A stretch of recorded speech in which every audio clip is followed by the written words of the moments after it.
Want to know how to create?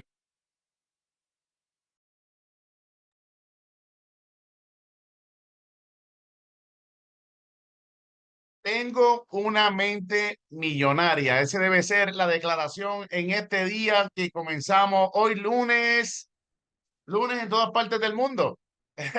Lindo día, buenos días, latinos de todas partes del mundo. Bienvenido a su sala de mente millonaria. Hoy estamos muy contentos, un nuevo día para darle gracias a Dios por la oportunidad de mantenernos vivos, de haber despertado esta mañana y encontrarnos vivos. Es un regalo de Dios, porque el presente es un regalo de Dios, el futuro es incierto, pero lo vamos a crear con el favor de Dios. Así que saludamos a toda la gente linda que se están conectando, a los 12 diamantes que madrugaron hoy y que están ya ready para inundar su mente de información positiva a través del audiolibro Piense y Hágase Rico, que hoy vamos a comenzar esta serie de 2 semanas y esperamos en Dios que todos los que estamos comenzando terminemos para pasar un examen al final.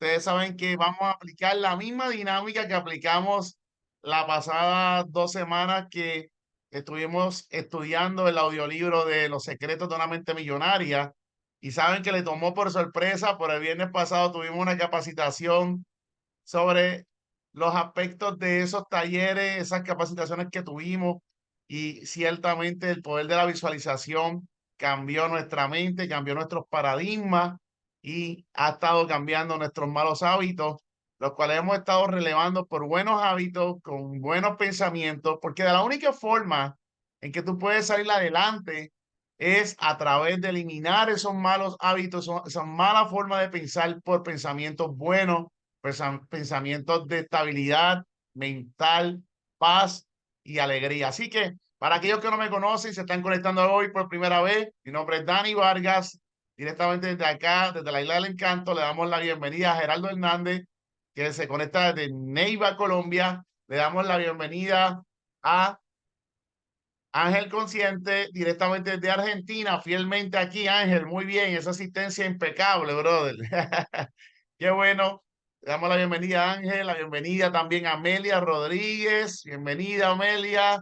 Tenemos a la ciudad de Orlando, Florida, en la casa con Ceci. Ceci, bienvenida a tu sala de Mente Millonaria.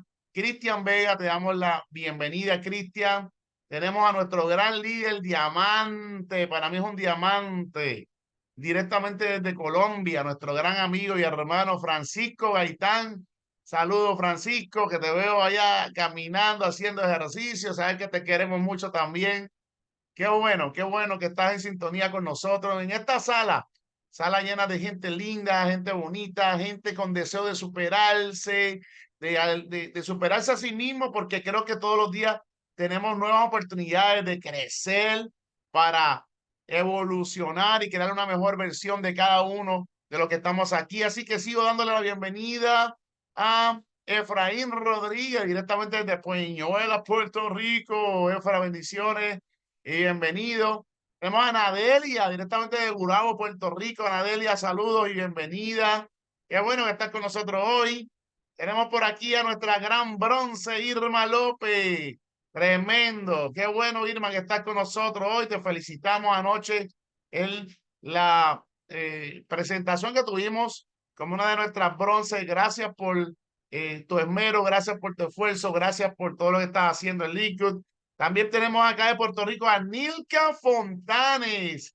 También la reconocimos anoche, aunque sé que no estuviste con nosotros presente. Nilka, te felicitamos porque ha alcanzado la posición de bronce.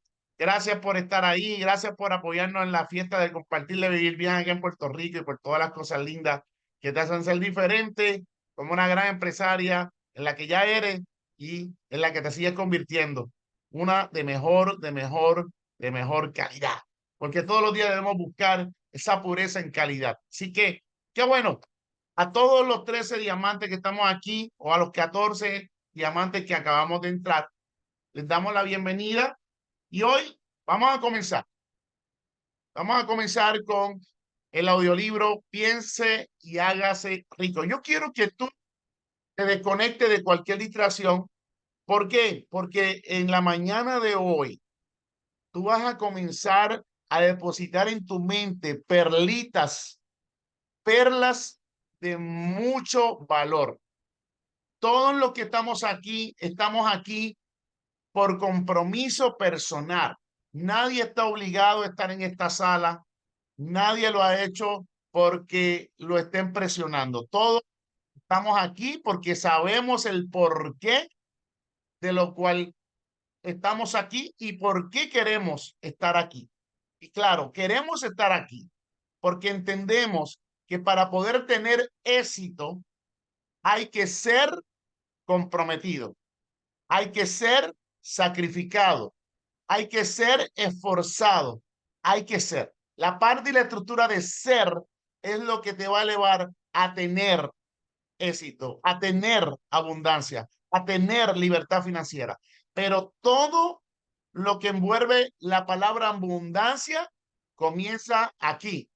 Y para poder tener lo que queremos tener y poderlo atraer, tenemos que hacer nuestro esfuerzo para poder cambiar primero nuestra mentalidad y luego conectarla a la electricidad del éxito para que puedan suceder las cosas a través de un plan, a través de una estrategia, porque nada ocurre por ocurrir. Somos energía, traemos lo que invertimos en tiempo y acciones en cuanto a dedicación de algo que queremos. Así que si no estás recibiendo lo que tú has querido en tu vida es porque has estado desconectado de la frecuencia y esa es nuestra intención en esta capacitación. Armarte con mucha madurez y con una mente empresarial para prepararte para las estrategias que vamos a seguir aplicando en este proyecto maravilloso que nos hace estar por delante de la competencia en todas partes del mundo a nivel internacional, una empresa sólida. Así que vamos con todo y ahora les dejo el libro que ha generado miles y miles y millones de millonarios alrededor del mundo.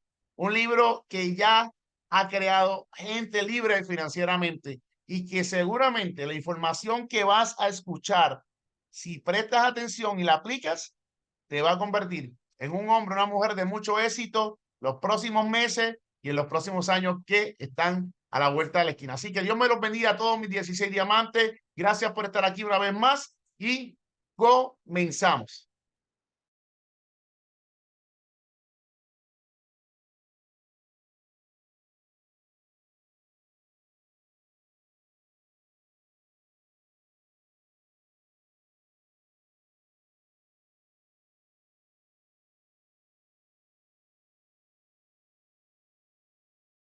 Ya que tal vez los demás no sepan que cada fracaso lleva consigo la semilla de un éxito equivalente.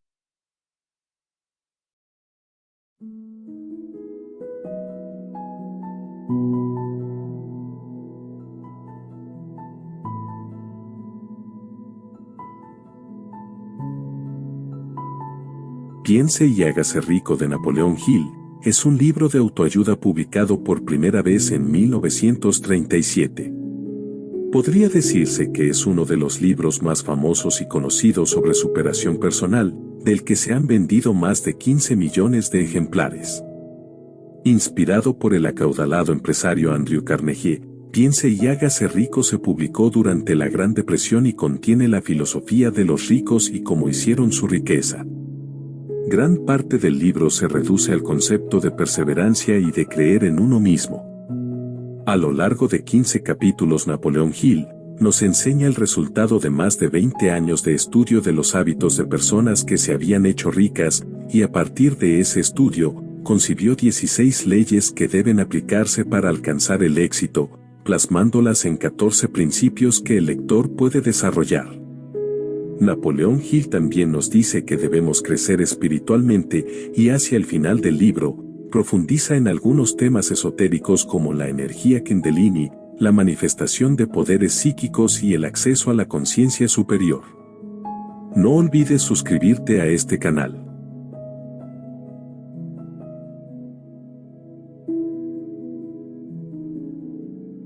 Contenido. Prefacio del editor norteamericano. Unas palabras del autor. Capítulo 1. Los pensamientos son cosas. Capítulo 2. El deseo. Capítulo 3. La fe.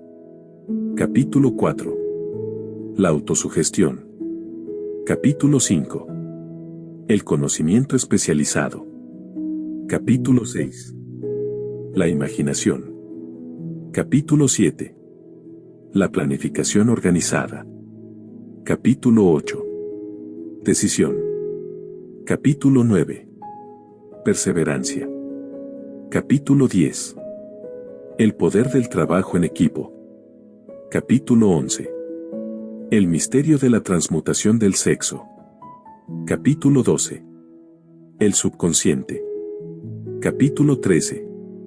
El cerebro. Capítulo 14. El sexto sentido. Capítulo 15. Los 6 fantasmas del temor.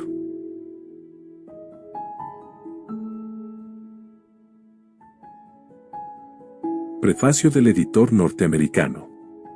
En el terreno de la realización personal, la independencia financiera y la riqueza del espíritu, más allá de lo que se puede medir en dinero, Piense y hágase rico es uno de los libros más válidos de todos los tiempos. Nunca hubo otro libro como este, ni nunca podrá haberlo. Fue inspirado por Andrew Carnegie, que reveló su fórmula de realización personal al autor, Napoleón Hill, hace muchos años. Carnegie no solo llegó a ser multimillonario, sino que hizo millonarios a una multitud de hombres a los que enseñó su secreto. Otros 500 hombres ricos revelaron el origen de su riqueza a Napoleón Hill, que ha pasado toda una vida de investigación difundiendo su mensaje a las personas de todas las clases sociales que están dispuestas a aportar sus ideas, sus ilusiones y sus planes organizados a cambio de la riqueza. Centenares de personas han aplicado los famosos principios de este libro en aras de su propio enriquecimiento. Sus secretos son tan intemporales y prácticos como lo eran en la primera edición de Piense y hágase rico. En esta última edición, los principios y las fórmulas que conducen al éxito se han hecho asequibles a todos aquellos que desean fervientemente hacer dinero y alcanzar las ricas satisfacciones espirituales que la realización personal proporciona. Piense y hágase rico es un libro eminentemente práctico que indica qué hacer y cómo. En él, usted encontrará la magia de la autodirección, de la planificación organizada, la autosugestión, las asociaciones inteligentes, un sistema sorprendentemente revelador de autoanálisis, planes detallados para vender sus servicios personales y la riqueza de otras ayudas específicas, provenientes de la experiencia de grandes hombres que han dado sobradas muestras de su valor. La riqueza al alcance de su mano no siempre puede medirse en dinero. Hay grandes riquezas en las amistades duraderas, las relaciones familiares armoniosas, la simpatía y la comprensión entre los asociados, y en la armonía interna que da la paz de espíritu, todos ellos valores mensurables en un plano espiritual. Los conceptos primordiales de piense y hágase rico lo prepararán para atraer y disfrutar de estos estados superiores que siempre han sido y serán inaccesibles a todo el que no esté preparado para ellos. Cuando empiece a poner en práctica los principios de piense y hágase rico, esté preparado para una vida distinta, en la que no solo las dificultades y tensiones se suavizarán, sino que estará predispuesto a la acumulación de riquezas en abundancia.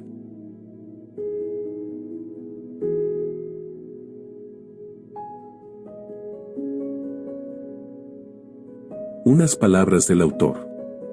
En cada capítulo de este libro, que ha hecho fortunas para centenares de hombres extraordinariamente ricos a quienes he analizado de manera exhaustiva durante muchísimos años, se habla del secreto de cómo hacer dinero. El secreto me lo señaló Andrew Carnegie hace más de medio siglo. El viejo escocés, sagaz y encantador, me lo espetó sin miramientos cuando yo era un niño apenas. Luego se repantigó en la silla, con un destello de alegría en los ojos, y me miró detenidamente para ver si yo había comprendido todo el significado de lo que me acababa de decir. Al ver que yo había captado la idea, me preguntó si estaría dispuesto a pasarme 20 años o más preparándome para ofrecérselo al mundo, a hombres y mujeres que, sin ese secreto, podían llevar una vida de fracasos. Le respondí que sí, y con la ayuda del señor Carnegie, he mantenido mi promesa. Este libro contiene ese secreto, puesto a prueba por centenares de personas de casi todas las clases sociales. Fue idea del señor Carnegie que esta fórmula mágica, que le proporcionó una fortuna estupenda, debía ponerse al alcance de la gente que no tiene tiempo para investigar cómo ganan los hombres el dinero, y fue su deseo que yo pusiera a prueba y demostrara la eficacia de la fórmula a través de la experiencia de hombres y mujeres de todas las extracciones. Él opinaba que la fórmula debía enseñarse en todas las escuelas y universidades públicas y expresaba la opinión de que, si fuese enseñada de forma adecuada, revolucionaría el sistema educativo hasta tal punto que el tiempo que pasamos en la escuela se vería reducido a menos de la mitad. En el capítulo sobre la fe, usted leerá la sorprendente historia de la organización de la gigantesca United States Steel Corporation, tal como fue concebida y llevada a cabo por uno de los jóvenes por medio de los que el señor Carnegie demostró que su fórmula funcionaría con todo el que estuviera preparado para ella. Esta sola aplicación del secreto, ejecutada por Charles M. Schwab, le dio una fortuna inmensa, tanto en dinero como en oportunidades. Para decirlo ásperamente, esa particular aplicación de la fórmula le valió $600 millones. Estos hechos, bien sabidos por la mayoría de las personas que conocieron al señor Carnegie, dan una idea bastante cabal de lo que la lectura de este libro puede reportarle, suponiendo que usted sepa qué es lo que quiere. El secreto fue revelado a centenares de hombres y mujeres que lo han empleado para su beneficio personal, tal como el señor Carnegie había planeado. Algunos han hecho fortunas con él. Otros lo han aplicado con éxito para crear la armonía en su hogar. Un sacerdote lo empleó con tal eficacia que le reportó unos ingresos de más de $75,000 anuales. Arthur Nash, un sastre de Cincinnati, usó su negocio casi en bancarrota como conejillo de indias para poner a prueba la fórmula. El negocio resurgió y permitió a su dueño hacer una fortuna. Todavía continúa prosperando, aunque el señor Nash se haya ido. El experimento resultó tan sorprendente que los periódicos y las revistas le hicieron publicidad muy elogiosa por valor de más de $1 millón. El secreto fue revelado a Stuart Austin Weir, de Dallas, Texas. Él estaba preparado para recibirlo, hasta el punto de abandonar su profesión y ponerse a estudiar Derecho. ¿Qué si tuvo éxito? También relatamos esa historia. Cuando trabajaba como director de publicidad de La Salle Extension University, Universidad a Distancia La Salle, que entonces era apenas algo más que un nombre, tuve el privilegio de ver cómo J. G. Chaplin, presidente de la universidad, usaba la fórmula con tanta eficacia que hizo de La Salle una de las universidades a distancia más importantes del país. El secreto al que me refiero es mencionado no menos de un centenar de veces a lo largo de este libro. No se lo nombra directamente, ya que parece funcionar con más éxito cuando se lo descubre y surge evidente, cuando quienes están preparados pueden captarlo en su búsqueda. Por eso, el señor Carnegie me lo señaló de forma tan discreta, sin darme su nombre específico. Si usted está preparado para ponerlo en práctica, reconocerá este secreto al menos una vez en cada capítulo. Me gustaría tener el privilegio de decirle cómo sabrá si está preparado, pero eso le privaría de muchos de los beneficios que recibirá cuando haga el descubrimiento según su propio criterio. Si usted ha estado desanimado o ha tenido que superar dificultades extraordinarias, si ha probado y ha fracasado, si se ha visto disminuido por la enfermedad o por defectos físicos, la historia del descubrimiento de mi hijo y la aplicación de la fórmula Carnegie pueden demostrarle que en el desierto de la esperanza perdida existe el oasis que usted ha estado buscando. Este secreto fue utilizado por el presidente Woodrow Wilson durante la Primera Guerra Mundial. Fue revelado a cada soldado que luchó en el frente, cuidadosamente disimulado en el entrenamiento que recibieron antes de ir a luchar. El presidente Wilson me dijo que ese fue un factor importante en la obtención de los fondos necesarios para la guerra. Una característica peculiar de este secreto es que quienes lo adquieren y lo emplean se ven literalmente arrastrados hacia el éxito. Si usted lo duda, lea los nombres de quienes lo han puesto en práctica, donde sea que se mencionen, constate usted mismo sus logros y convénzase. Nunca obtendrá algo a cambio de nada. El secreto al que me refiero no se puede obtener sin pagar un precio, aunque éste sea muy inferior a su valor. No pueden alcanzarlo a ningún precio aquellos que no lo estén buscando intencionadamente. Es imposible conocerlo a la ligera, y no se puede comprar con dinero, porque viene en dos partes. Una de ellas está ya en posesión de quienes se encuentran preparados para él. El secreto sirve por igual a todos aquellos que estén preparados para recibirlo. La educación no tiene nada que ver con él. Mucho antes de que yo naciera, el secreto alcanzó a ser propiedad de Thomas Alva Edison, el cual lo utilizó de manera tan inteligente que llegó a ser el inventor más importante del mundo, aunque apenas tenía 3 meses de escolarización. El secreto fue transmitido a Edwin C. Barnes, un socio de Edison, que lo utilizó con tanta eficacia, que, aunque solo ganaba unos $12,000 anuales, acumuló una gran fortuna y se retiró del mundo de los negocios cuando todavía era muy joven. Se encontrará esta historia al comienzo del primer capítulo. Usted se convencerá de que la riqueza no está más allá de su alcance, que todavía puede llegar a ser lo que anhela, que el dinero, la fama, el reconocimiento y la felicidad pertenecen a todo aquel que esté preparado y decidido a tener esos beneficios. ¿Cómo sé yo esas cosas? Usted deberá saberlo antes de que haya terminado este libro. Quizá lo descubra en el primer capítulo o en la última página. Mientras llevaba a cabo una tarea de 20 años de investigación, con la que me había comprometido a instancias del señor Carnegie, analicé a centenares de hombres famosos, y muchos de ellos admitieron que habían acumulado su vasta fortuna mediante la ayuda del secreto de Carnegie. Entre aquellos hombres se encontraban Henry Ford, John Wanamaker, Elbert Hubbard, James J. Hill, Wilbur Wright, George S. Parker, Brian E. M. Statler, Dr. David Starr, Jordan, Henry L. Doherty, J. Otgenhar Moore Juez, John D. Rockefeller, Dr. Alexander Graham Bell, Thomas Edison, John H. Patterson, Frank A. Vanderlip, Julius Rosenwald, F. W. Woolworth, Stuart Austin, Weir, Cyrus H.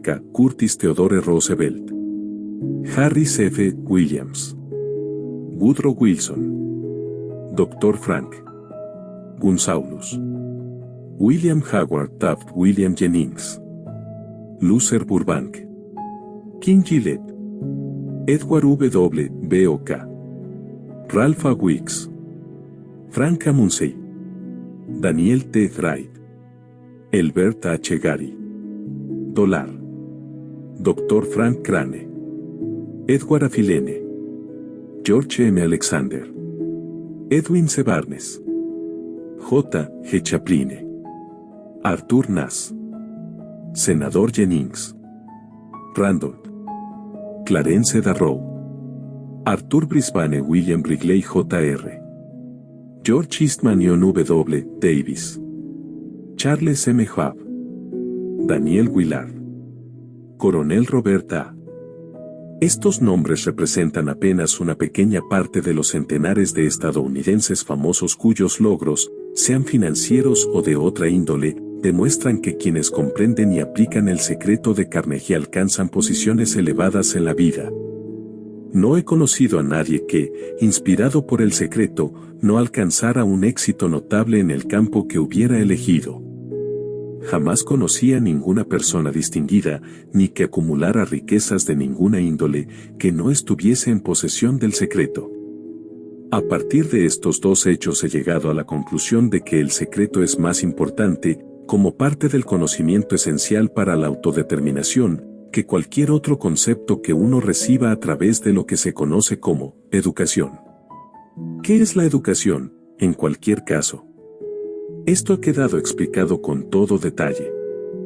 En alguna parte del libro, a medida que usted vaya leyendo, el secreto al que me refiero resaltará en la página y se tornará evidente ante usted, si está preparado para ello. Cuando aparezca, lo reconocerá. Tanto si percibe el signo en el primero o en el último capítulo, deténgase un momento cuando se le presente y celébrelo, ya que esa ocasión representará el hito más importante de su vida. Recuerde, además, a medida que vaya leyendo, que todo esto tiene que ver con hechos y no con ficción, y que su propósito consiste en transmitir una gran verdad universal mediante la cual quienes estén preparados podrán enterarse de qué hacer y cómo. También recibirán el estímulo necesario para comenzar. Como recomendación final de preparación antes de que usted empiece el primer capítulo, puedo ofrecerle una breve sugerencia que tal vez le dé una clave con la que reconocer el secreto de Carnegie. Es esta: todo logro, toda riqueza ganada tiene su principio en una idea. Si usted está preparado para el secreto, ya posee la mitad, por lo tanto, reconocerá la otra mitad con facilidad en el momento en que alcance sus pensamientos. Napoleón Hill.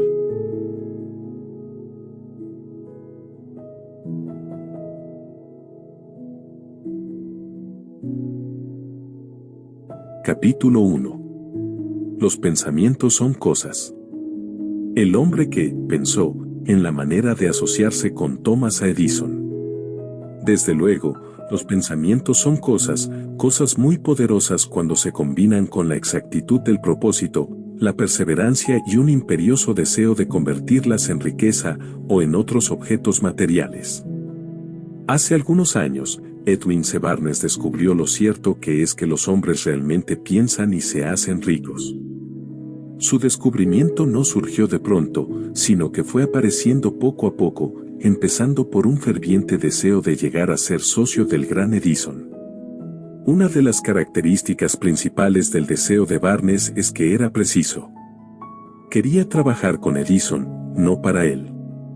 Observe con detenimiento la descripción de cómo fue convirtiendo su deseo en realidad, y tendrá una mejor comprensión de los principios que conducen a la riqueza.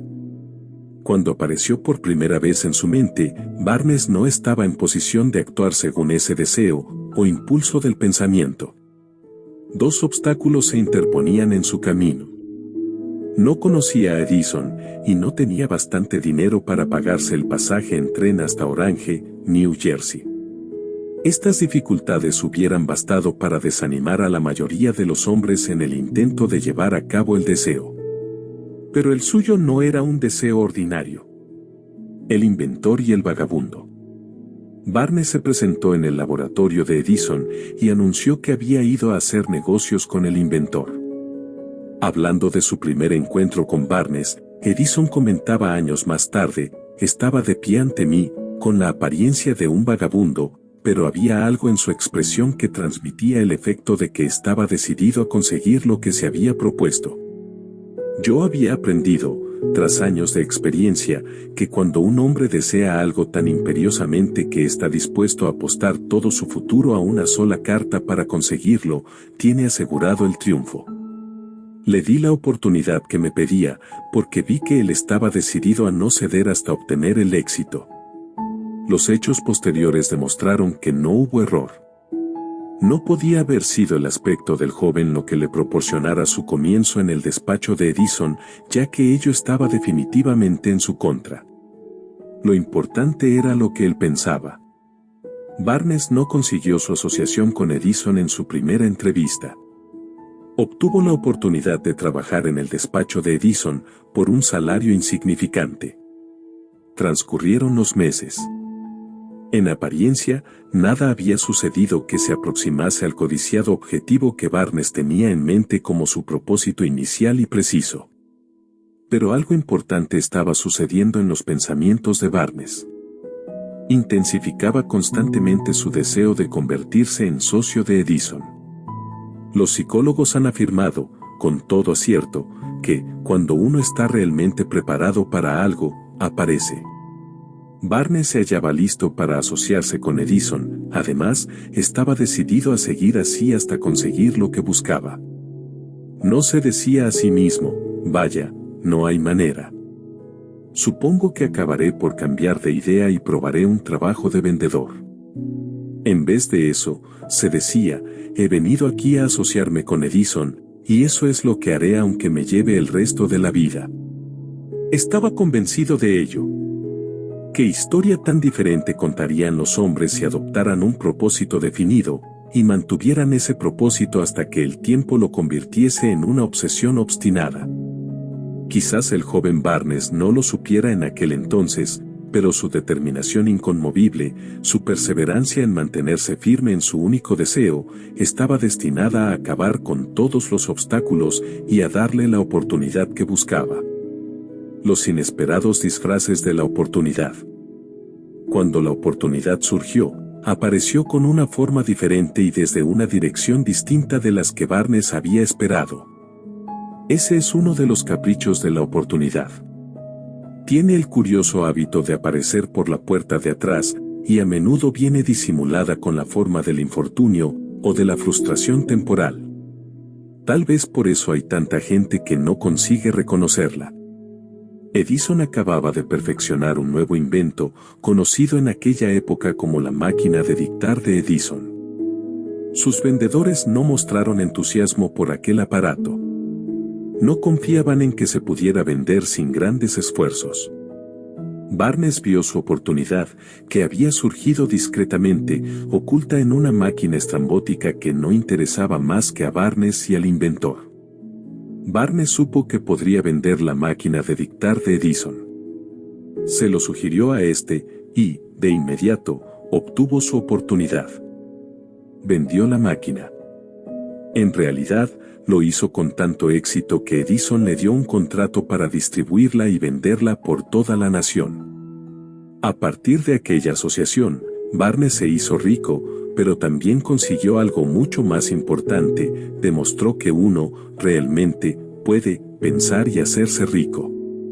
No tengo forma de saber cuánto dinero en efectivo reportó a Barnes su deseo.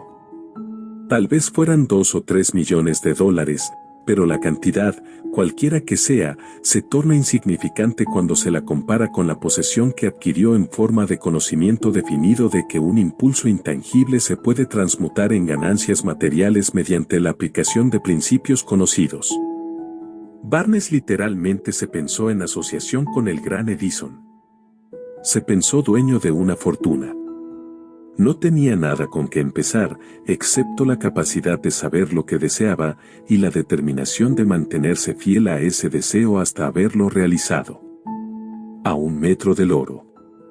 Una de las causas más comunes del fracaso es el hábito de abandonar cuando uno se ve presa de una frustración temporal.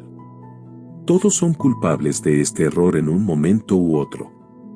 Un tío de R.V. Darby fue presa de la fiebre del oro, en los días en que era una fiebre endémica, y se fue al oeste a cavar para hacerse rico. No sabía que se ha sacado más oro de los pensamientos de los hombres que de la tierra. Obtuvo una licencia y se fue a trabajar con el pico y la pala. Después de varios meses de trabajo obtuvo la recompensa de descubrir una veta de mineral brillante. Necesitaba maquinaria para extraer el mineral. Con discreción, cubrió la mina, volvió sobre sus pasos a su hogar en Williamsburg, Maryland, y les habló a sus parientes y a algunos vecinos del hallazgo. Todos reunieron el dinero necesario para la maquinaria y la enviaron a la mina. Darby y su tío volvieron a trabajar en ella. Extrajeron el primer carro de mineral y lo enviaron a un fundidor. Las utilidades demostraron que poseían una de las minas más ricas de Colorado. Con unos pocos carros más de mineral saldarían todas las deudas. Entonces empezarían a ganar dinero en grande. Hacia abajo fueron los taladros. Muy alto llegaron las esperanzas de Darby y de su tío. Entonces sucedió algo. El filón de mineral brillante desapareció. Habían llegado al final del arco iris y la olla de oro no estaba allí. Perforaron en un desesperado intento para volver a encontrar la veta, pero fue en vano. Finalmente, decidieron abandonar. Vendieron la maquinaria a un chatarrero por unos pocos centenares de dólares y tomaron el tren de vuelta a casa. El chatarrero llamó a un ingeniero de minas para que mirara la mina e hiciera una prospección. El ingeniero le informó de que el proyecto había fracasado porque los dueños no estaban familiarizados con las vetas falsas. Sus cálculos indicaban que la veta reaparecería a 1 metro de donde los Darby habían dejado de perforar. Allí fue precisamente donde fue encontrada. El chatarrero extrajo millones de dólares en mineral de aquella mina porque supo buscar el asesoramiento de un experto antes de darse por vencido. Nunca me detendré porque me digan no. Mucho tiempo después, Darby se resarció sobradamente de su pérdida cuando descubrió que el deseo se puede transmutar en oro. Eso le ocurrió después de que ingresara en el negocio de la venta de seguros de vida. Recordando que había perdido una inmensa fortuna por haber dejado de perforar a 1 metro del oro, Darby aprovechó esa experiencia en el trabajo que había elegido, con el sencillo método de decirse a sí mismo, me detuve a 1 metro del oro, pero nunca me detendré porque me digan, no, cuando yo trate de venderles un seguro. Darby se convirtió en uno de los pocos hombres que venden $1 millón anuales en seguros. Su tenacidad se la debía a la lección que había aprendido de su deserción en el negocio de la mina de oro. Antes de que el éxito aparezca en la vida de cualquier hombre, es seguro que éste se encontrará con muchas frustraciones temporales y tal vez con algún fracaso. Cuando la frustración se adueña del hombre, lo más fácil y más lógico que puede hacer es abandonar.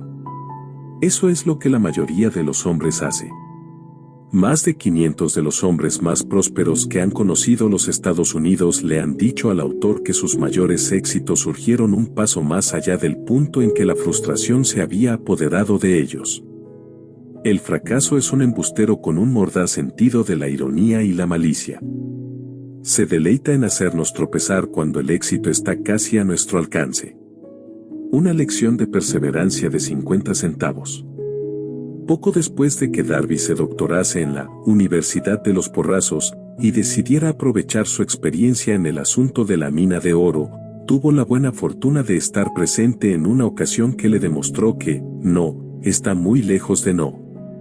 Una tarde ayudaba a su tío a moler trigo en un viejo molino. Este dirigía una granja grande, donde vivían cierto número de granjeros arrendatarios de color. La puerta se abrió silenciosamente, y una niña, hija de uno de los arrendatarios, entró y se situó junto a la puerta. El tío levantó la vista, miró a la niña y gritó con aspereza. ¿Qué quieres? Mi mamá dice que le mande 50 centavos, respondió, humilde, la niña. Ni hablar, replicó el tío, y ahora vete a tu casa. Sí, señor, dijo la niña, pero no se movió. El tío siguió con su trabajo, tan ocupado que no prestó atención a la niña y no se dio cuenta de que no se había marchado. Cuando volvió a levantar la mirada y la vio allí parada, gritó: «He dicho que te vayas a tu casa. Ahora, márchate o te daré una paliza». «Sí, señor», dijo la niña, pero siguió inmóvil. El tío dejó un saco de grano que estaba por echar en la tolva del molino, cogió una duela de barril y empezó a acercarse a la niña con una expresión poco tranquilizadora. Darby contuvo el aliento. Estaba seguro de hallarse a punto de presenciar una paliza. Sabía que su tío tenía un temperamento terrible. Cuando su tío llegó donde estaba la niña, ella dio un rápido paso al frente, le miró a los ojos y gritó con todas sus fuerzas: «Mi mamá necesita esos 50 centavos». El tío se detuvo, la miró unos instantes y luego dejó lentamente la duela de barril a un lado, se metió la mano en el bolsillo, sacó $10 y se lo dio a la niña. Ella cogió el dinero y se encaminó despacio hacia la puerta, sin quitar los ojos del hombre al que acababa de vencer. Después de que la niña se hubo marchado, el tío se sentó en una caja y permaneció mirando por la ventana durante más de 10 minutos. Estaba reflexionando, sorprendido, sobre la derrota que acababa de sufrir. Darby también se hallaba pensativo. Esa era la primera vez en su vida que había visto a una criatura de color dominar a un blanco adulto. ¿Cómo lo había hecho? ¿Qué le había ocurrido a su tío para que perdiera su ferocidad y se volviera tan dócil como un cordero? ¿Qué extraño poder había empleado esa niña para hacerse dueña de la situación? Estas y otras preguntas similares destellaban en la mente de Darby, pero no halló las respuestas hasta muchos años después, cuando me relató la historia. Curiosamente, el relato de esa inusual experiencia la escuché en el viejo molino, el mismo sitio donde su tío recibió esa lección. El extraño poder de una niña. En aquel viejo molino polvoriento, el señor Darby me relató la historia del extraño triunfo, y terminó preguntándome: ¿cómo entiende esto? ¿Qué extraño poder tenía esa niña para dominar por completo a mi tío? La respuesta a esa pregunta la encontrará en los principios que se describen en este libro. La respuesta es categórica y completa. Contiene detalles e instrucciones suficientes para que cualquiera comprenda y aplique la misma fuerza con la que ella se encontró de forma accidental. Manténgase alerta y observará el extraño poder que acudió en ayuda de la niña. Tendrá un atisbo de ese poder en el próximo capítulo. En alguna parte del libro encontrará una idea que aguzará sus poderes receptivos y pondrá a su alcance, para su propio beneficio, ese mismo poder irresistible. La comprensión de él puede aparecer ante usted en el primer capítulo o tal vez surja en su conciencia más adelante. Puede presentarse en forma de una sola idea. O quizá la encuentre en la naturaleza de un plan o en un propósito. Una vez más, puede hacerle volver sobre sus pasadas experiencias de frustración o de fracaso, para aportar alguna lección mediante la cual usted recupere todo lo que había perdido en su fracaso. Después de haberle explicado al señor Darby el poder que la niña de color había empleado quizás sin saberlo, él repasó enseguida sus 30 años de experiencia en la venta de seguros de vida y estuvo francamente de acuerdo en que su éxito en ese campo se debía, en gran parte, a la lección que había aprendido de la pequeña. El señor Darby señaló: cada vez que un posible comprador trataba de deshacerse de mí, sin hacerse el seguro, yo visualizaba a la niña, parada en el viejo molino, con sus ojazos desafiantes, y me decía a mí mismo: tengo que conseguir esta venta. La mejor parte de las ventas que he hecho han sido a gente que me había dicho no. El señor Darby también recordó su error al haberse detenido a 1 metro escaso del oro.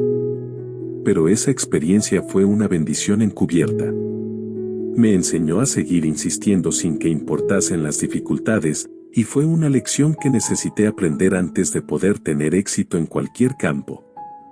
Esta historia del señor Darby y de su tío, de la niña y de la mina de oro, sin duda la leerán centenares de hombres que se ganan la vida vendiendo seguros de vida, y el autor desea ofrecer a todos ellos la sugerencia de que Darby le debe a esas dos experiencias su capacidad para vender más de $1 millón anuales en seguros de vida. Las experiencias del señor Darby fueron bastante comunes y triviales, y, sin embargo, contienen la respuesta de su destino en la vida, por lo tanto fueron tan importantes, para él, como su propia vida. Sacó provecho de ellas porque las analizó y supo ver lo que le enseñaban. Pero, ¿qué hay del hombre que no tiene el tiempo ni la inclinación para estudiar el fracaso en busca del conocimiento que pueda conducirlo al éxito? ¿Dónde y cómo va a aprender el arte de convertir los fallos en escalones hacia la oportunidad? Para responder a esas preguntas se ha escrito este libro. Todo lo que usted necesita es una buena idea.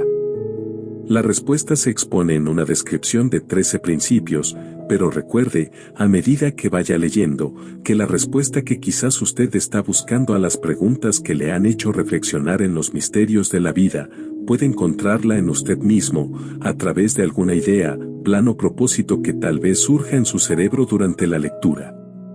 Una buena idea es todo lo que se necesita para alcanzar el éxito. Los principios descritos en este libro contienen medios y maneras de crear ideas útiles. Antes de seguir adelante con nuestro enfoque para describir esos principios, creemos que merece la pena recibir esta importante sugerencia. Cuando las riquezas empiezan a aparecer, lo hacen con tanta rapidez y en tal abundancia que uno se pregunta dónde habían estado escondidas durante todos esos años de necesidad. Esta es una afirmación sorprendente, y tanto más si tenemos en cuenta la creencia popular de que la riqueza premia solo a quienes trabajan mucho durante mucho tiempo. Cuando usted comience a pensar y a hacerse rico, observará que la riqueza empieza a partir de un estado mental, con un propósito definido, con poco trabajo duro o sin ninguno. Usted, o cualquier otra persona, puede estar interesado en saber cómo adquirir ese estado mental que atraerá la riqueza. He pasado 25 años investigando porque también yo quería saber cómo los ricos llegan a ser ricos. Observe con mucha atención, tan pronto como domine los principios de esta manera de pensar, y empiece a seguir las instrucciones para aplicar esos principios, que su nivel económico empezará a crecer, y que todo lo que usted toque comenzará a transmutarse en haberes de su propio beneficio. ¿Imposible? De ninguna manera. Una de las mayores debilidades de la especie humana es la típica familiaridad del hombre con la palabra imposible. Él conoce todas las reglas que no darán resultado. Sabe todas las cosas que no se pueden hacer. Este libro se escribió para quienes buscan las reglas que han hecho de otras personas de provecho y están dispuestos a jugárselo todo con esas reglas. El fracaso asola a aquellos que se resignan a él con indiferencia.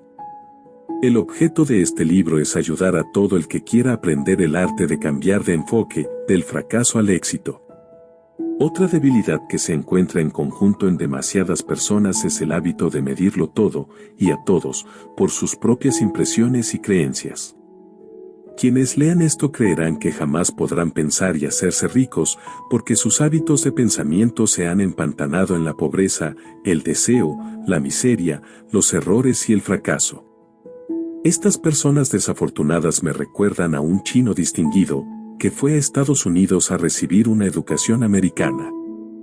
Acudía a la Universidad de Chicago.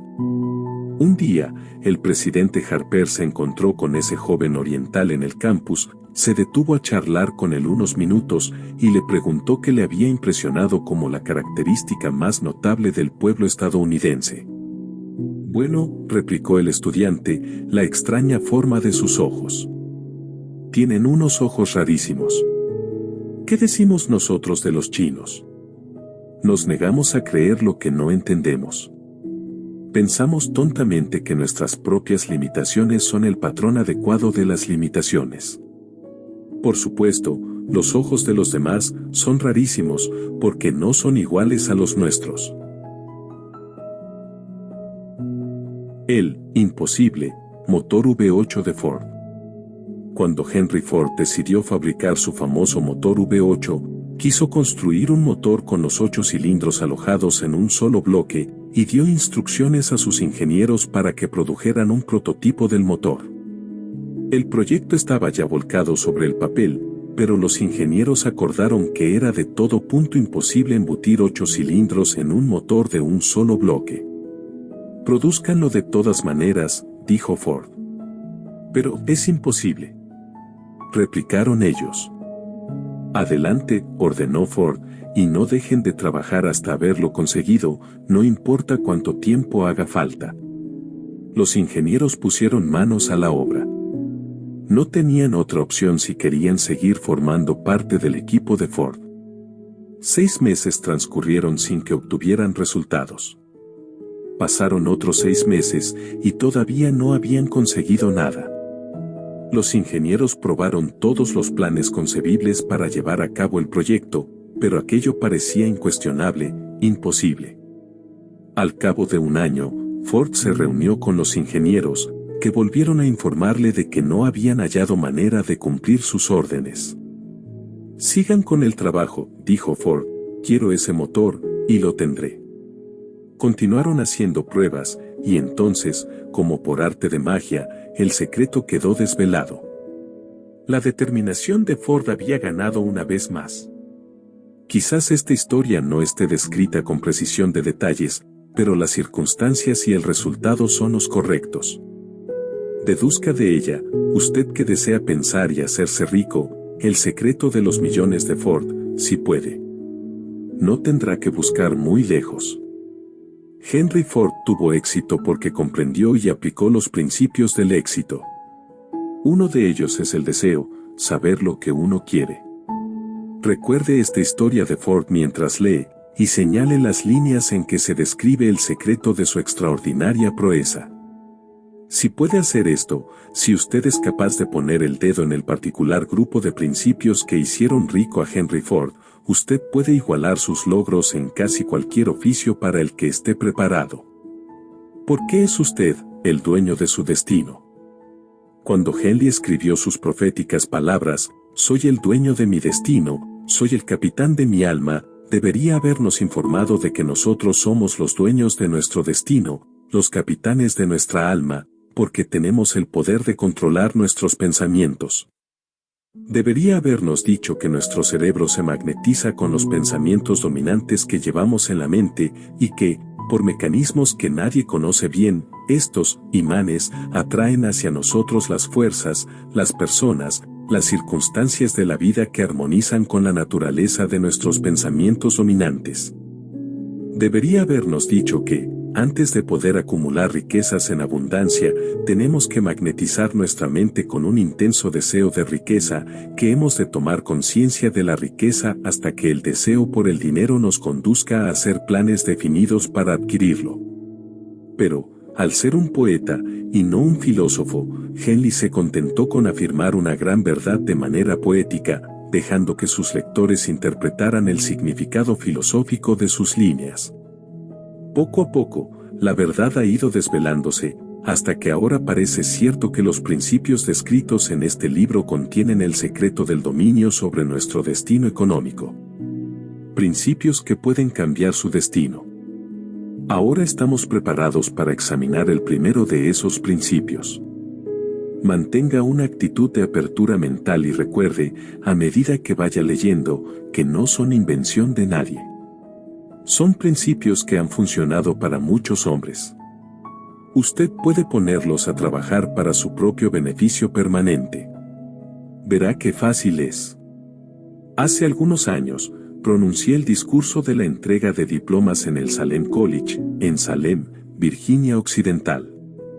Acentué el principio descrito en el próximo capítulo con tal intensidad, que uno de los miembros de la clase que obtendría el diploma se lo apropió, y lo convirtió en parte de su forma de ver la vida.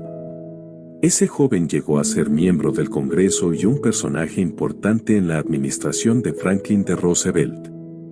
Me escribió una carta en la que presenta con tanta claridad su opinión sobre el principio que trataremos en el próximo capítulo, que he decidido publicarla como introducción a dicho capítulo.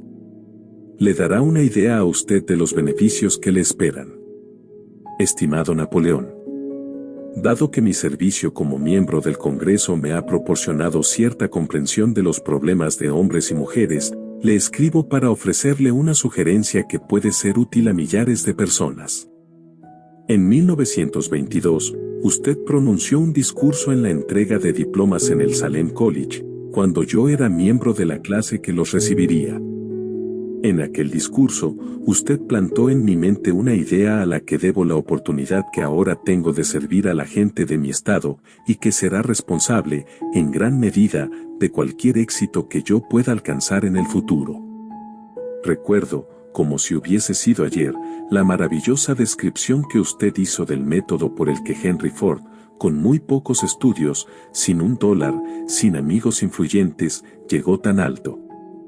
Entonces resolví, incluso antes de que usted hubiera acabado su discurso, que me haría un lugar en la vida, sin que importara cuántas dificultades tuviera que afrontar. Millares de jóvenes terminarán sus estudios universitarios este año y los años venideros. Cada uno de ellos estará buscando un mensaje tan alentador como el que yo recibí de usted. Querrán saber a dónde acudir, qué hacer, cómo empezar en la vida. Usted puede decírselo, porque ha ayudado a resolver los problemas de mucha gente. En Estados Unidos hay en la actualidad miles de jóvenes que quisieran saber cómo convertir sus ideas en dinero, gente que debe empezar desde abajo, sin dinero, y amortizar sus pérdidas. Si alguien puede ayudarles, es usted. Si publica el libro, me gustaría tener el primer ejemplar que salga de la imprenta, autografiado por usted. Con mis mejores deseos, créame, cordialmente suyo, Jennings Randall. 35 años después de haber leído aquel discurso, fue un placer para mí regresar al Salem College en 1957 para hacer el discurso de la entrega de diplomas. En aquel entonces recibí el título de doctor honorario de literatura del Salem College. Desde aquella ocasión, en 1922, he visto prosperar a Jennings Randall hasta llegar a ser ejecutivo de una de las más importantes líneas aéreas de la nación, un orador muy inspirado, y senador de Estados Unidos por Virginia Occidental. Todo aquello que la mente humana pueda concebir y creer se puede alcanzar.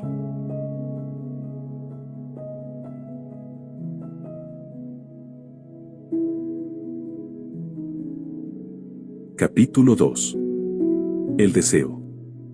El punto inicial de todo logro. El primer paso hacia la riqueza. Cuando Edwin C. Barnes se apeó del tren de carga en Orange, New Jersey, hace más de 50 años, quizá pareciese un vagabundo, pero sus ideas eran las de un rey. Mientras se dirigía desde los rieles del ferrocarril hacia la oficina de Thomas Edison, su cerebro trabajaba sin parar. Se veía a sí mismo de pie en presencia de Edison. Se oía pidiéndole a Edison la oportunidad de llevar a cabo la única obsesión imperiosa de su vida, el deseo ardiente de llegar a ser socio en los negocios del gran inventor. El deseo de Barnes no era una esperanza, no eran ganas. Era un deseo vehemente, palpitante, que lo trascendía todo. Era definido. Algunos años después, Edwin C. Barnes volvió a pararse frente a Edison, en la misma oficina en que se había encontrado por primera vez con el inventor. En esta ocasión, el deseo se había convertido en realidad. Era socio de Edison. El sueño dominante de su vida se había vuelto realidad. Barnes tuvo éxito porque eligió un objetivo definido, y puso toda su energía, toda su fuerza de voluntad, todos sus esfuerzos, todo, en pos de ese objetivo. El hombre que quemó sus naves. Pasaron 5 años antes de que apareciera la oportunidad que había estado buscando. Para todos, excepto para él, solo parecía una parte más del engranaje de los negocios de Edison, pero en su interior, él fue el socio de Edison cada minuto del día, desde el primero en que empezó a trabajar allí. Es una ejemplificación notable del poder de un deseo definido. Barnes consiguió su objetivo porque deseaba ser socio de Edison más que ninguna otra cosa. Creó un plan con el que alcanzar su propósito, pero quemó todas sus naves tras de sí. Se mantuvo firme en su deseo hasta que éste se convirtió en la obstinación obsesiva de su vida y, finalmente, en un hecho. Cuando viajó a Orange, no se dijo a sí mismo, trataré de convencer a Edison de que me dé algún tipo de trabajo, sino, voy a ver a Edison para explicarle que he venido a hacer negocios con él. No se dijo, estaré alerta ante cualquier otra oportunidad en caso de que no consiga lo que quiero en la organización de Edison, sino, no hay más que una cosa en este mundo que estoy decidido a conseguir, y es asociarme con Edison en sus negocios. Quemaré todas las naves tras de mí, y apostaré mi futuro a mi capacidad para conseguir lo que quiero. No se planteó en ningún momento retroceder. Tenía que triunfar o morir. Esa es toda la historia del éxito de Barnes. El incentivo que conduce a la riqueza.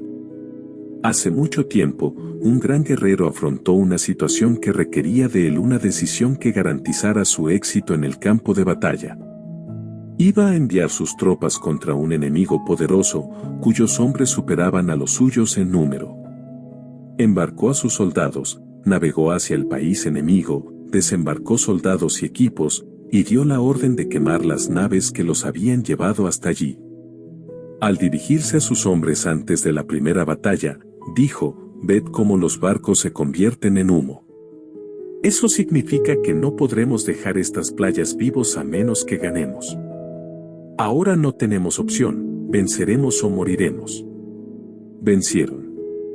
Cada persona que vence en cualquier empresa debe estar dispuesta a quemar sus naves y eliminar todas las posibilidades de dar marcha atrás.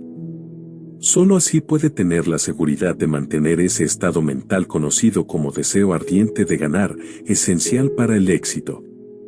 La mañana siguiente al gran incendio de Chicago, un grupo de comerciantes se quedó de pie en State Street, observando los restos humeantes de lo que habían sido sus tiendas. Organizaron una reunión para decidir si tratarían de reconstruirlas o abandonarían Chicago para volver a empezar en algún lugar del país más prometedor. Llegaron a una decisión, todos menos uno, abandonar Chicago. El comerciante que decidió quedarse y reconstruir su negocio señaló con el dedo los restos de su tienda, y dijo: caballeros, en este mismo sitio construiré la tienda más grande del mundo, no importa las veces que pueda quemarse. Eso fue hace casi un siglo. La tienda fue construida. Todavía sigue en pie, una torre, un monumento al poder de ese estado mental conocido como deseo ardiente. Lo más sencillo que Marshall Field podría haber hecho era imitar a sus colegas. Cuando las perspectivas se mostraban difíciles y el futuro parecía funesto, se retiraron a donde las cosas pareciesen más fáciles. Fíjese bien en la diferencia entre Marshall Field y los demás comerciantes, porque es la misma diferencia que distingue a casi todos los que tienen éxito de aquellos que fracasan. Todo ser humano que alcanza la edad de comprender la razón de ser del dinero, quiere dinero. Quererlo no basta para acumular riqueza. Pero desear la riqueza con un estado mental que se convierte en una obsesión, y luego planificar formas y medios definidos para adquirirla, y ejecutar esos planes con una perseverancia que no acepte el fracaso, atraerá la riqueza. 6 maneras de convertir el deseo en oro. El método por el que el deseo de riqueza se puede transmutar en su equivalente monetario consiste en 6 pasos prácticos y definidos, que son los siguientes. Primero, determine la cantidad exacta de dinero que desea. No basta con decir, quiero mucho dinero. Sea definitivo en cuanto a la cantidad. Hay una razón psicológica para esta precisión, que describiremos en un capítulo próximo. Segundo, determine con exactitud lo que se propone dar a cambio del dinero que desea. No se recibe algo por nada. Tercero, establezca un plazo determinado en el que se propone poseer el dinero que desea. Cuarto, cree un plan preciso para llevar a cabo su deseo, y empiece de inmediato, sin que importe si se haya preparado o no, a poner el plan en acción. Quinto, Escriba un enunciado claro y conciso de la cantidad de dinero que se propone conseguir, apunte el tiempo límite para esta adquisición, aclare lo que se propone dar a cambio del dinero y describa con exactitud el plan mediante el que se propone formularlo. Sexto, lea su memorándum en voz alta, 2 veces al día, una vez antes de acostarse y otra al levantarse. Mientras lee, vea, sienta y piénsese ya en posesión del dinero. Es importante que siga las instrucciones descritas en estos 6 pasos. En especial observe y siga las instrucciones del 6º paso. Tal vez se queje de que le resulta imposible verse en posesión del dinero antes de tenerlo realmente. Aquí es donde el deseo ardiente acudirá en su ayuda. Si usted realmente desea el dinero con tanta vehemencia que su deseo se ha convertido en una obsesión, no tendrá dificultad en convencerse de que lo adquirirá. El caso es desear el dinero y llegar a estar tan determinado a poseerlo que se convenza de que lo tendrá. ¿Puede imaginarse que es usted millonario?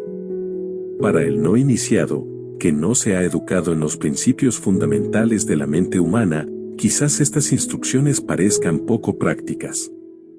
Para quienes no consigan reconocer la validez de estos 6 puntos, puede ser útil saber que la información que difunden fue revelada por Andrew Carnegie, el cual empezó como un obrero común en una siderúrgica, pero se las arregló, pese a sus humildes comienzos, para que estos principios le rindieran una fortuna de más de $100 millones. Como ayuda adicional quizá les sirva saber que los 6 puntos recomendados aquí fueron cuidadosamente estudiados por el extinto Thomas A. Edison, que puso su sello de aprobación en ellos por ser esenciales no solo para la acumulación de dinero, sino para la consecución de cualquier objetivo. Estos pasos no requieren trabajo duro, tampoco sacrificio. No exigen que uno se vuelva ridículo, ni crédulo. Para utilizarlos no hace falta educación superior. Pero la aplicación eficaz de estos 6 pasos exige la suficiente imaginación que nos permita ver y comprender que la acumulación de dinero no se puede dejar al azar, a la buena suerte o al destino. Uno debe darse cuenta de que todos los que han acumulado grandes fortunas primero han soñado, deseado, anhelado, pensado y planificado antes de haber adquirido el dinero. Llegados a este punto, usted sabrá también que nunca tendrá riquezas en grandes cantidades a menos que pueda llegar a ser la viva expresión del deseo ardiente por el dinero y que realmente crea que lo poseerá. El poder de los grandes sueños. A quienes nos encontramos en esta carrera hacia la riqueza debe animarnos a ver que este mundo cambiante exige nuevas ideas, nuevas maneras de hacer las cosas, nuevos líderes, nuevos inventos, nuevos métodos de enseñanza, nuevos métodos de venta, nuevos libros, literatura nueva, nuevos programas de televisión, nuevas ideas para el cine. Tras toda esta demanda de cosas nuevas y mejores hay una cualidad que uno debe poseer para ganar, y es la definición del propósito, el conocimiento exacto de lo que uno quiere, y un deseo ardiente de poseerlo.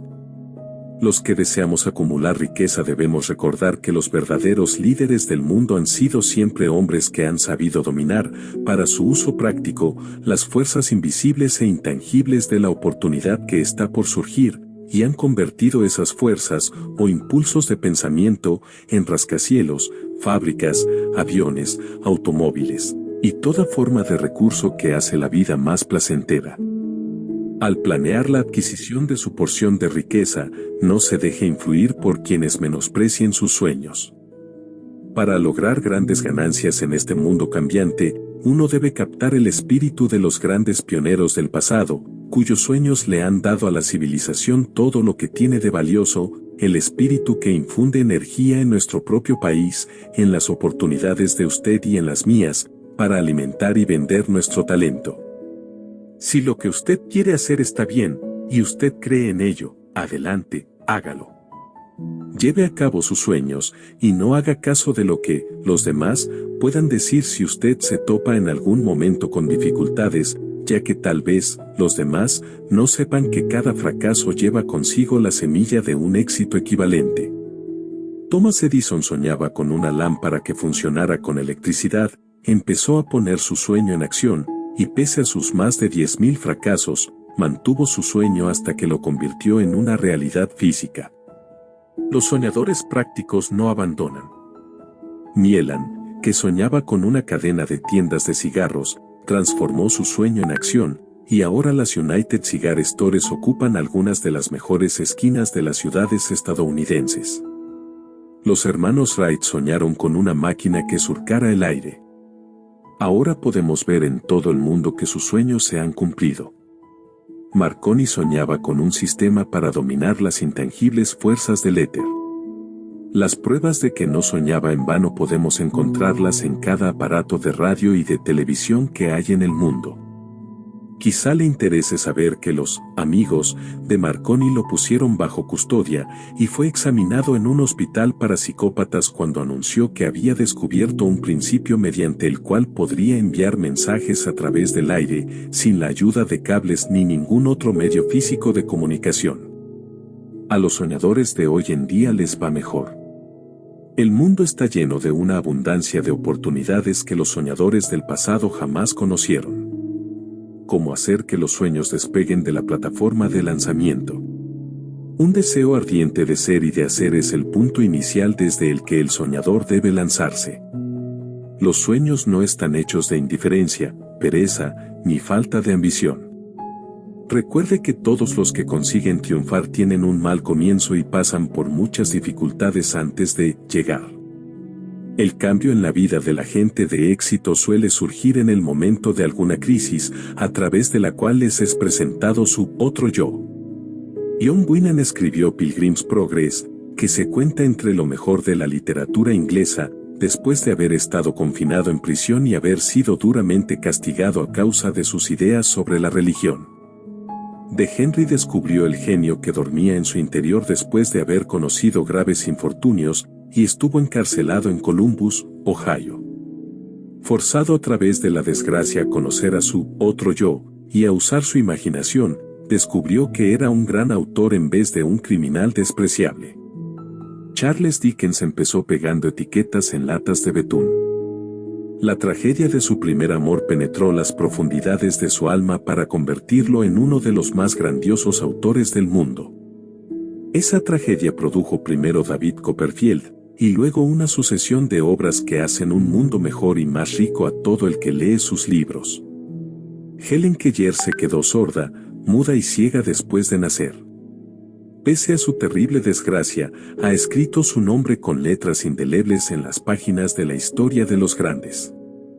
Toda su vida ha sido la demostración de que nadie está derrotado mientras no acepte la derrota como una realidad. Robert Burns era un campesino analfabeto. Sufrió la maldición de la pobreza y creció para ser un borracho. El mundo fue mejor gracias a su vida, porque vistió de prendas hermosas sus pensamientos poéticos, y, por tanto, arrancó un espino para plantar un rosal en su lugar. Beethoven era sordo, y Milton ciego, pero sus nombres perdurarán en el tiempo, porque soñaron y tradujeron sus sueños en ideas organizadas. Hay una diferencia entre suspirar por algo y hallarse preparado para recibirlo. Nadie se encuentra listo para nada hasta que no crea que puede adquirirlo. El estado mental debe ser la convicción, y no la mera esperanza o anhelo. La mente abierta es esencial para creer. La cerrazón de ideas no inspira fe, ni coraje, ni convicción. Recuerde, no se requiere más esfuerzo para apuntar alto en la vida, para reclamar abundancia y prosperidad, del que hace falta para aceptar la miseria y la pobreza. Un gran poeta ha expresado acertadamente esta verdad universal en unas pocas líneas. Le discutí un penique a la vida, y la vida no me dio más. Por mucho que le imploré a la noche cuando contaba mis escasos bienes. Porque la vida es un amo justo que te da lo que le pides, pero cuando has fijado el precio, debes aguantar la faena. Trabajé por un salario de jornalero solo para descubrir, perplejo, que cualquier paga que hubiera pedido a la vida, ésta me la hubiese pagado de buen grado. El deseo lleva ventaja sobre la madre naturaleza. Como culminación adecuada de este capítulo quiero presentar a una de las personas más excepcionales que he conocido. Lo vi por primera vez pocos minutos después de que hubiera nacido. Vino a este mundo sin ningún rastro físico de orejas y el médico admitió, cuando le pedí su opinión sobre el caso, que el niño sería sordo y mudo toda la vida. Me opuse a la opinión del médico. Estaba en mi derecho. Yo era el padre del niño. Tomé una decisión y me formé una opinión, pero expresé esa opinión en silencio, en el fondo de mi corazón. En mi interior supe que mi hijo oiría y hablaría. ¿Cómo? Estaba seguro de que tenía que haber una manera y sabía que la encontraría. Pensé en las palabras del inmortal Emerson: el curso de las cosas acontece para enseñarnos la fe. Solo necesitamos estar atentos. Hay indicadores, claves, para cada uno de nosotros, y si escuchamos con humildad, oiremos la palabra justa. ¿La palabra justa? Deseo. Mucho más que ninguna otra cosa, yo deseaba que mi hijo no fuera sordomudo. De ese deseo no renegué jamás, ni por un segundo. ¿Qué podía hacer? ¿Encontraría alguna forma de trasplantar a ese niño mi propio deseo ardiente de dar con maneras y medios de hacer llegar el sonido a su cerebro sin la ayuda de los oídos? Tan pronto como el niño fuese lo bastante mayor para cooperar, le llenaría la cabeza de tal manera de ese deseo ardiente, que la naturaleza lo traduciría en realidad con sus propios métodos. Todos estos pensamientos pasaron por mi mente, pero no hablé de ello con nadie. Cada día renovaba la promesa que me había hecho a mí mismo de que mi hijo no sería sordomudo. Cuando creció y empezó a percibir las cosas que lo rodeaban, notamos que mostraba débiles indicios de que oía. Cuando alcanzó la edad en que los niños suelen empezar a emitir palabras, no hizo intento alguno de hablar, pero de sus actos podíamos deducir que percibía ciertos sonidos. Eso era todo lo que yo quería saber. Estaba convencido de que, si podía oír, aunque fuese débilmente, sería capaz de desarrollar una mayor capacidad auditiva. Entonces sucedió algo que me llenó de esperanza. Surgió de algo totalmente inesperado. Un accidente que cambió una vida. Compramos un fonógrafo. Cuando el niño oyó la música por primera vez, entró en éxtasis y muy pronto se apropió del aparato. En una ocasión estuvo poniendo un disco una y otra vez, durante casi 2 horas, de pie delante del fonógrafo, mordiendo un borde de la caja. La importancia de esa costumbre que adquirió no se nos hizo patente sino hasta años después, ya que nunca habíamos oído hablar del principio de la conducción ósea del sonido. Poco después de que se apropiase del fonógrafo, descubrí que podía oírme con claridad cuando le hablaba con los labios junto a su hueso mastoideo en la base del cráneo. Una vez hube descubierto que podía oír perfectamente el sonido de mi voz, empecé de inmediato a transferirle mi deseo de que oyese y hablase. Pronto descubrí que el niño disfrutaba cuando yo le contaba cuentos antes de dormirse, de modo que me puse a trabajar para idear historias que estimularan su confianza en sí mismo, su imaginación, y un agudo deseo de oír y de ser normal. Había un cuento en particular, en el que yo hacía hincapié dándole un renovado matiz dramático cada vez que se lo contaba. Lo había inventado para sembrar en su mente la idea de que su dificultad no era una pesada carga, sino una ventaja de gran valor. Pese al hecho de que todas las maneras de pensar que yo había examinado indicaban que cualquier adversidad contiene la semilla de una ventaja equivalente, debo confesar que no tenía ni la menor idea de cómo se podía convertir esa dificultad en una ventaja. Ganó un mundo nuevo con 6 centavos. Al analizar la experiencia retrospectivamente, puedo ver que su fe en mí tuvo mucho que ver con los sorprendentes resultados. Él no cuestionaba nada que yo le dijera. Le vendí la idea de que tenía una ventaja original sobre su hermano mayor, y que esa ventaja se reflejaría de muchas maneras. Por ejemplo, los maestros en la escuela se darían cuenta de que no tenía orejas, y por ese motivo le dedicarían una atención especial y lo tratarían con una amabilidad y una benevolencia extraordinarias. Siempre lo hicieron. También le vendí la idea de que cuando fuese lo bastante mayor para vender periódicos, Su hermano mayor era ya vendedor de periódicos, tendría una gran ventaja sobre su hermano, porque la gente le pagaría más por su mercancía, debido a que verían que era un niño brillante y emprendedor pese al hecho de carecer de orejas. Cuando tenía unos 7 años, mostró la primera prueba de que nuestro método de apoyo rendía sus frutos. Durante varios meses imploró el privilegio de vender periódicos, pero su madre no le daba el consentimiento. Entonces se ocupó por su cuenta del asunto. Una tarde en que estaba en casa con los sirvientes, trepó por la ventana de la cocina, se deslizó hacia afuera y se estableció por su cuenta. Le pidió prestados 6 centavos al zapatero remendón del barrio, los invirtió en periódicos, los vendió, reinvirtió el capital y repitió la operación hasta el anochecer. Después de hacer el balance de sus negocios y de devolverle a su banquero los 6 centavos que le había prestado, se encontró un beneficio de 42 centavos. Cuando volvimos a casa aquella noche, lo encontramos durmiendo en su cama, apretando el dinero en un puño. Su madre le abrió la mano, cogió las monedas y se puso a llorar. Me sorprendió. Llorar por la primera victoria de su hijo me pareció fuera de lugar. Mi reacción fue la inversa. Reí de buena gana, porque supe que mi empresa de inculcar en la mente de mi hijo una actitud de fe en sí mismo había tenido éxito. Su madre veía a un niño sordo que, en su primera aventura comercial, se había escapado a la calle y había arriesgado su vida para ganar dinero. Yo veía un hombrecito de negocios valiente, ambicioso y lleno de confianza en sí mismo, cuyo valor intrínseco se había incrementado en un 100% al haber ido a negociar por su cuenta y haber ganado. La transacción me agradó, porque había dado pruebas de una riqueza de recursos que lo acompañaría toda su vida. El niño sordo que oyó.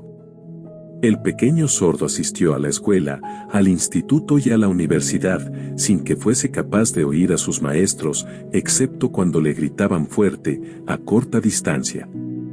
No lo llevaron a una escuela para sordos. No le permitimos que aprendiese el lenguaje de los sordomudos. Habíamos decidido que viviese una vida normal, y mantuvimos esa decisión, aunque nos costó muchas discusiones acaloradas con funcionarios escolares. Cuando estaba en el instituto, probó un aparato eléctrico para mejorar la audición, pero no le dio resultado. Durante su última semana en la universidad, sucedió algo que marcó el hito más importante de su vida. En lo que pareció una mera casualidad, entró en posesión de otro aparato eléctrico para oír mejor, que le enviaron para probar.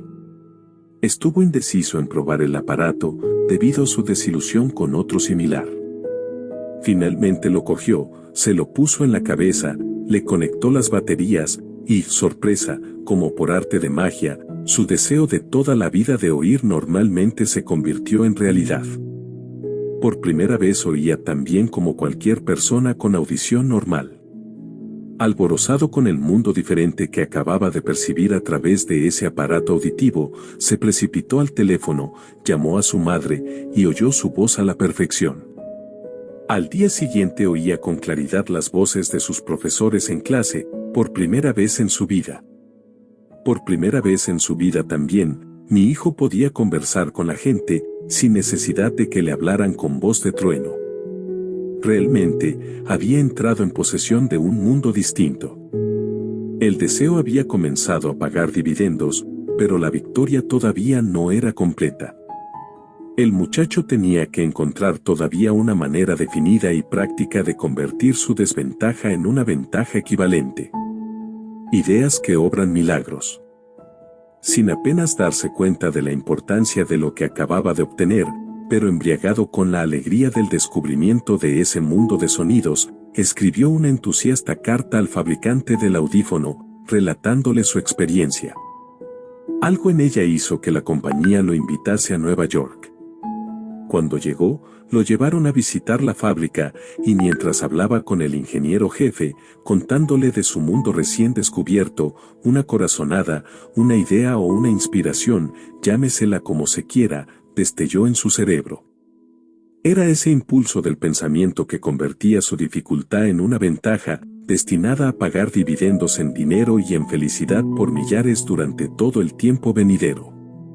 El resumen y el núcleo de ese impulso de pensamiento era así: se le ocurrió que él podría ser de gran ayuda para los millones de sordos que viven sin el beneficio de audífonos si pudiera encontrar una manera de relatarles la historia de su descubrimiento del mundo. Durante un mes entero llevó a cabo una intensa investigación, durante la cual analizó todo el sistema de ventas del fabricante de audífonos e ideó formas y medios de comunicarse con los duros de oído de todo el mundo, decidido a compartir con ellos su nuevo mundo recién descubierto. Una vez lo tuvo hecho, puso por escrito un plan bienal, basado en sus investigaciones. Cuando lo presentó a la compañía, al momento le dieron un puesto de trabajo para que llevara a cabo su ambición. Poco había soñado, cuando empezó a trabajar, que estaba destinado a llevar esperanza y alivio a millares de sordos que, sin su ayuda, se hubieran visto condenados para siempre a la sordera.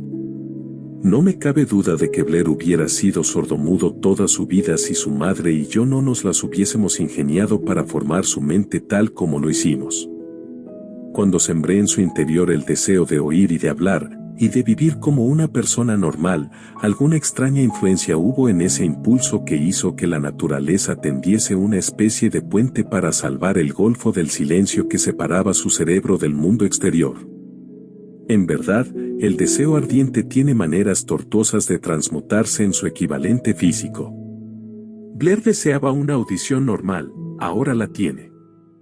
Nació con una minusvalía que fácilmente hubiera desviado a alguien, con un deseo menos definido, a la calle, con un puñado de lápices en una mano y una lata vacía en la otra. La pequeña mentira piadosa que sembré en su mente cuando él era un niño, llevándolo a creer que su defecto se convertiría en una gran ventaja que podría capitalizar, se justificó sola. Ciertamente, no hay nada, correcto o equivocado, que la confianza, sumada a un deseo ardiente, no pueda ser real. Estas cualidades están al alcance de todos. La química mental hace magia. Un breve párrafo en un despacho de noticias en relación con Madame Chumaine da la clave del estupendo éxito de esta mujer como cantante. Cito el párrafo porque la clave que contiene no es otra que el deseo. Al comienzo de su carrera, Madame Chumaine visitó al director de la Ópera de Viena para que le hiciera una prueba de voz.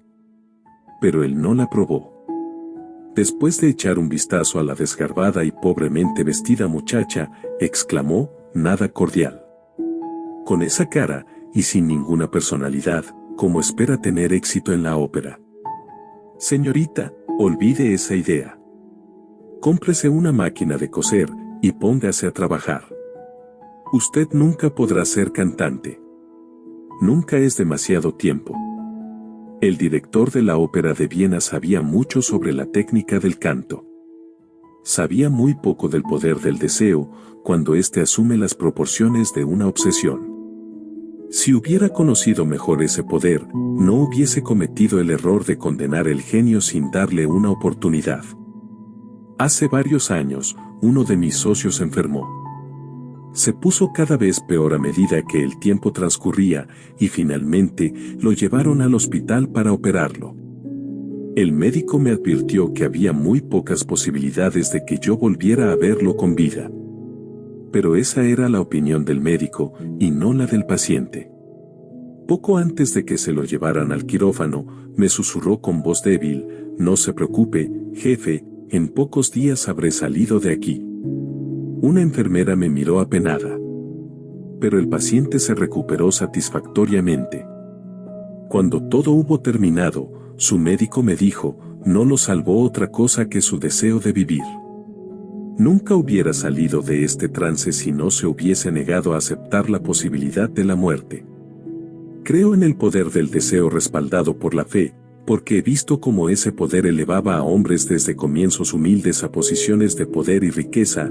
Lo he visto cómo saqueaba la tumba de sus víctimas, cómo servía de medio para que los hombres llevaran a cabo su rehabilitación después de haber fracasado en un centenar de formas distintas. Lo he visto darle a mi propio hijo una vida normal, feliz y llena de éxito, a pesar de que la naturaleza lo enviase a este mundo sin orejas. ¿Cómo se puede dominar y usar el poder del deseo? Eso queda explicado en este capítulo y los subsiguientes de este libro. Mediante algún extraño y poderoso principio de química mental que nunca ha divulgado, la naturaleza envuelve en el impulso del deseo ardiente ese algo que no reconoce la palabra imposible ni acepta el fracaso como realidad. No hay limitaciones para la mente excepto las que aceptamos. La pobreza y la riqueza son vástagos del pensamiento.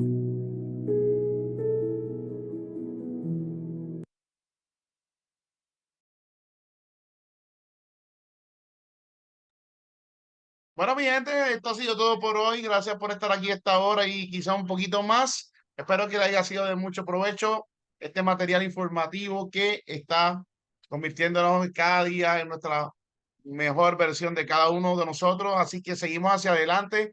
Recuerden que hoy lunes a las 9 de la noche, hora de Puerto Rico, 10 de la noche, hora de Argentina, 8 de la noche, hora de Estados Unidos, Orlando, Florida y Colombia. 7 de la noche, hora de Houston, Texas. Estamos prácticamente con lo que nuestro platino Carlos Colombani nos mencionó. Recuerden que solamente los comprometidos les vamos a estar explicando a través de Andrés. Andrés, que es el ingeniero que creó la academia, él va a estar explicando varias estrategias, específicamente una de ellas que verdaderamente da resultados y que pues anoche, como dijo bien, lo dijo Carlos, solamente queremos los comprometidos. Si tú estás realmente comprometido, yo sé que sí, por eso estás aquí. Esta noche tienes que también estar en esta misma sala. Vamos a estar todos participando de ese adiestramiento especial que nos lo van a hacer con mucho cariño para todos nosotros, para los 16, 17 diamantes que vemos en esta sala. Así que yo me los bendiga a todos y nos seguimos viendo. Y recuerden que mañana martes por la mañana estamos libres. El miércoles seguimos con la segunda parte de Piense y hágase rico. Bendiciones y buenos días.